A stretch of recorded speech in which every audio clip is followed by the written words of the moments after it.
The Atlanta Hawks are playing some of the best basketball they have ever had in years. The Philadelphia 76ers have beaten, the Washington Wizards in a series in which obviously Joel Embiid has gone hurt.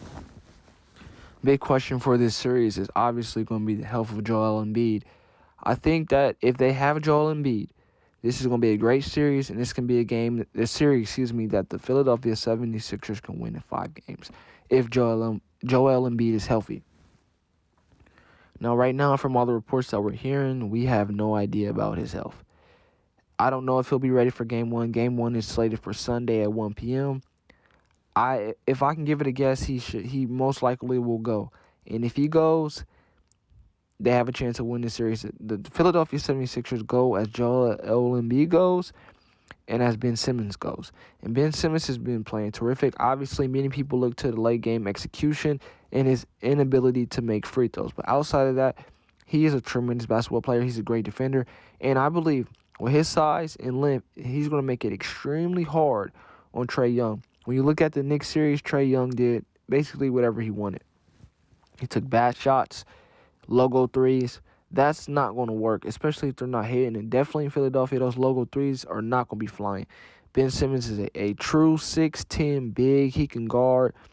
He can move his feet, and he's going to make it difficult for Trae Young. The biggest thing I want to see out of Trae Young is how is he going to handle that.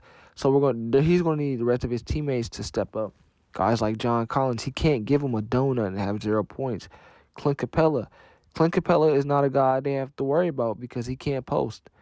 He's not going to be posting up Embiid. Even if Embiid's not there, Dwight Howard can, guard Clint Capella. The biggest thing for Dwight Howard is that he has to remember that he's valuable to this team. I don't need petty technical fouls because sometimes he gets in that mode where he doesn't focus on the game.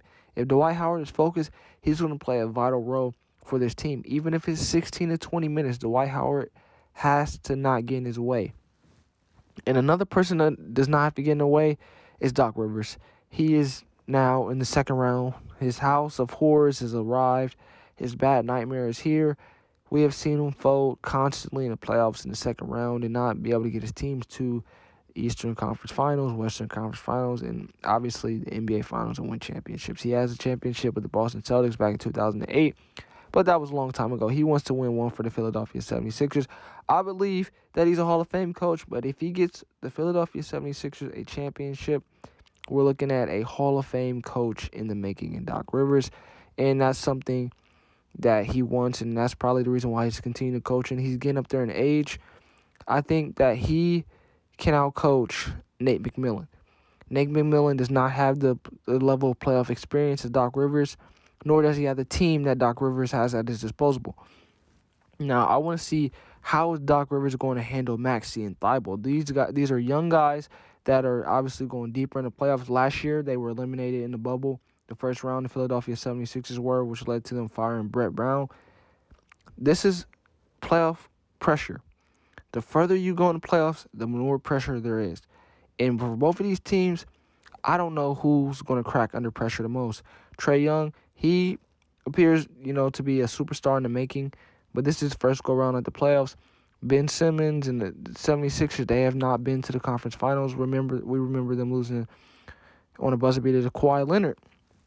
The biggest question is who's going to be able to rise to the occasion, because once we get in a dogfight of games 3, 4, possibly 5, the pressure is going to be on. And who's going to crack under pressure the most is what I'm trying to see. And if Embiid is there won't be no pressure on the 76ers. But I'm talking as if we don't know how healthy he is. With that being said, I'm going to take the Philadelphia 76ers in this series with or without Embiid. I just think that the talent level that they have is just too much. Coaching could come in, play, but Doc Rivers has blown leads before. So I don't know how much I trust him in this series. I trust him in this series. I don't know how much I trust him long term, but in this series, he should be able to outcoach Nate McMillan. There's no way, but Atlanta at home, they're a very tough team. They get the three-pointers going. They have Bogey, Herder. I wonder what Lou Williams is going to do. He's going to be motivated to go against his old coach and Doc Rivers. But the Philadelphia 76ers are a far more superior team. They're not relying on the jump shot as much, and they play tremendous defense. And if they can stay true to who they are, they can definitely defeat the Hawks in at least 5 or 6 games.